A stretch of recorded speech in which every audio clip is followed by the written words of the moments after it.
اللہ کے سامنے توبہ کرو، اے ایمان والو اللہ سے ڈرو اور عمل میں سچوں کے ساتھ رہو، اللہ سے ڈرو۔ یا ایھا الذین آمنوا اتقوا اللہ وکونوا مع الصادقین۔ مدینہ کے رہنے والوں کو اور جو دیہاتی ان کے گرد و پیش میں رہتے ہیں ان کو یہ زبان نہ تھا کہ رسول صلی اللہ علیہ وسلم کے ساتھ نہ دے، اور نہ یہ زبان تھا کہ اپنی جان کو ان کی جان سے عزیز سمجھے۔ دیکھو اتنا مہاجرین کو اور مدینہ کے رہنے والوں کو اور جو دیہاتی ان کے گرد پیش میں رہتے، مدینہ کے آس پاس کے جو دیہاتی میں گاؤں میں رہنے والے، ان کو یہ زبانہ تھا کہ رسول اللہ صلی اللہ علیہ وسلم کے ساتھ نہ دے، ضرور ساتھ دیتے ہیں، اور نہ یہ زبانہ تھا کہ اپنے جان کو اپنے جان سے عزیز سمجھے۔ پیغمبر صلی اللہ علیہ وسلم کے بدلے میں اپنے جان دینے کو بھی تیار ہوتے تھے، اور یہ ساتھ جانے کا ضروری ہونا اس سبب سے ہے کہ ان کو یعنی رسول صلی اللہ علیہ وسلم کے ساتھ جانے والوں کو اللہ کی راہ میں جو پیاس لگی اور جماندگی پہنچی اور جو بھوک لگی اور جو چلنا چلے، جو کفار کے لیے جو موسمی غیظ ہوا ہو اور تکلیف ہوا ہو اور دشمنوں کے جو کچھ خبر لی، ان سب پر ان کے نام ایک ایک نیک کام لکھا گیا۔ الحمدللہ اگر یہ ساتھ جاتے تو ان کے نام بھی لکھ جاتا، لیکن اللہ تعالیٰ مخلصین کا اجر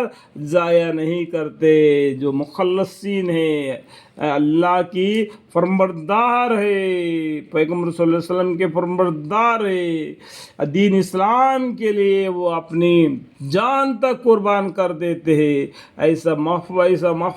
مخلصین کا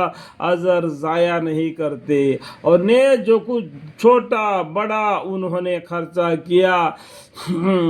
اور جتنے میدان ان کے طے کرنے پڑے، یہ سب بھی ان کے نام نیکیوں میں لکھا گیا۔ الحمدللہ اور نے جو چھوٹا اور بڑا انہوں نے خرچہ کیا، جیسا غریب آدمی، جیسا امیر آدمی جس طریقے سے جو خرچہ کرتے ہیں دین اسلام کے لیے، انہوں نے جو خرچہ کیا اور جتنے میدان ان کو طے کرنے پڑے، جب لڑائی کے حالت میں معلوم پڑ جائے گا میں ایک فوجی ہوں، مجھے معلوم ہے کہ میدان میں وہ جو ٹریننگ کے اندر بھی ہو، جتنا دشمنوں کے بارے میں، جو لڑائی کے بارے میں جو ٹریننگ دیا جاتا ہے، اس ٹائم پر کتنا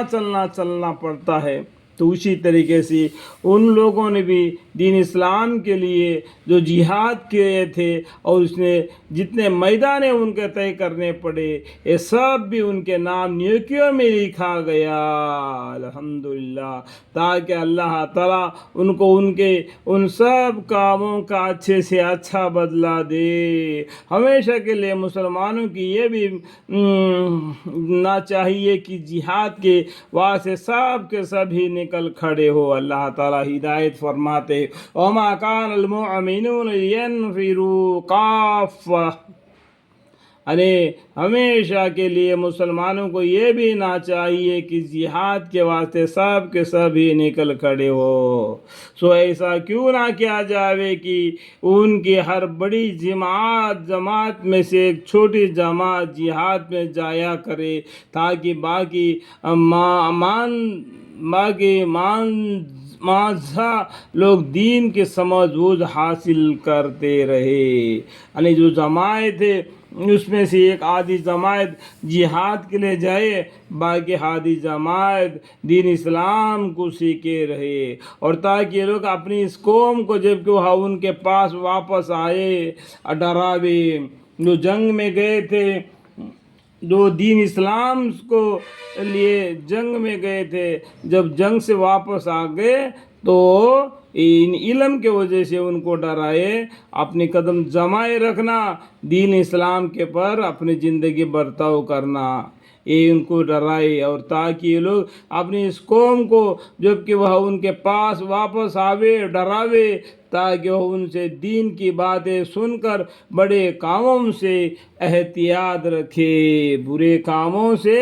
احتیاط رکھے۔ اس طریقے سے ان کو